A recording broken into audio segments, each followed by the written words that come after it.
It's the Refined Reseller. Thank you for tuning into my YouTube channel. Low ball offers. How should you, as an eBay seller, handle them?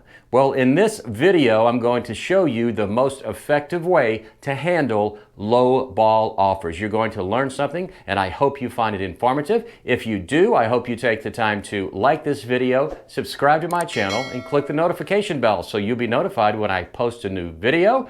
So here's everything you need to know to get the most out of low ball offers. Let's go.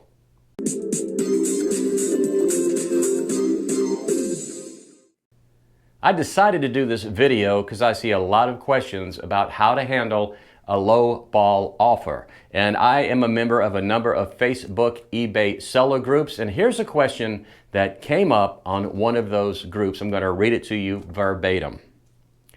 For those of you who allow best offer on your listings, what do you do when people make a low ball offer? Do you turn it down, do nothing and let it expire, or counter offer? I haven't been counter-offering, but I'm wondering if I should.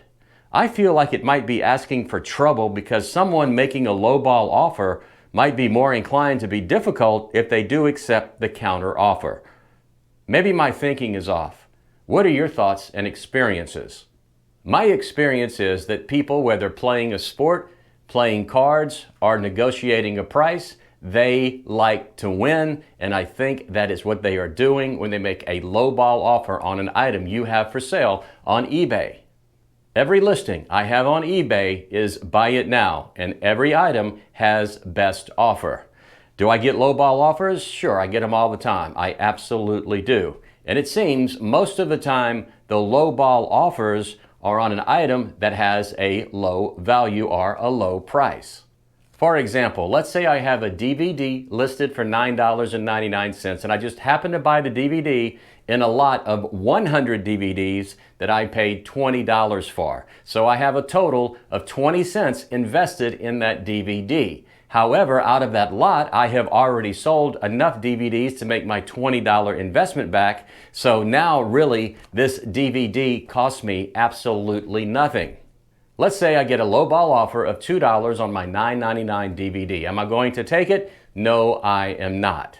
I just think it's too much of a low-ball offer, so what I'm going to do is I'm going to counter offer. I will take the $2 offer and the price that I had it listed for, which is $10. The difference is $8. Half of 8 is $4, so I will make a counter offer of $6. I will say that when I do this, about 50% of the time the buyer will accept my counter offer, 25% of the time they will decline it, and another 25% of the time we will go back and forth until we can decide on a price that we feel is best for both of us. And here's another thing to consider when deciding whether or not to accept a low ball offer.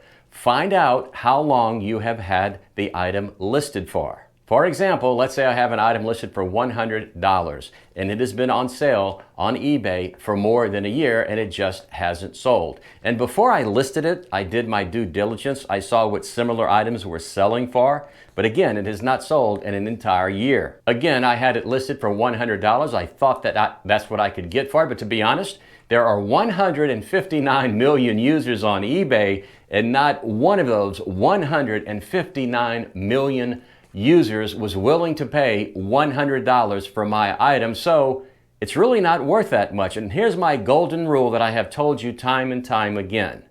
An item is only worth as much as someone is willing to pay for it. It's not how much you think you can get for it, it's how much someone is willing to pay for it.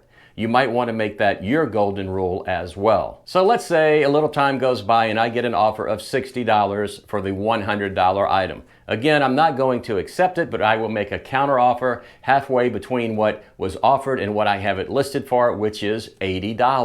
50% of the time, the buyer will agree and the item will be sold, and that's what I advise you to do as well. Here are a couple of things that I do when I make a counter offer. Again, the item is listed for 100, I've been offered 60, I come back with a counter offer of 80, and I write this: thank you for your offer. I really do appreciate your interest in my item. I am more than willing to sell you it at this price. I think it is a fair price. Please let me know and have a great day. The other important thing in deciding is whether or not to have automatically decline offer if a certain price has not been met. In my opinion, It is not a good thing to have automatically decline offers on. You want to always get whatever offer it is out there because you can always counteroffer. Again, I think it's a huge mistake to have automatically decline offers set on, and here's why. Let me give you an example. Let's say you have an item for sale for $100. You have automatically decline set to decline any offer $75 or less. So a buyer offers $70 and it is automatically declined.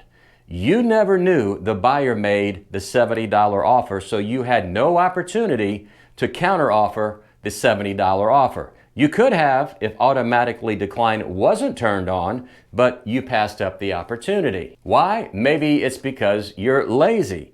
Because when someone makes an offer lower than you're willing to accept, again, maybe you take it personally. You get insulted and you get kind of upset about a lowball offer on your item. You really should not do that. If you don't like the offer, you can always counter offer. So before I wrap up, let me just address another part of the question that the Facebook eBay seller person in the group asked, and it is this.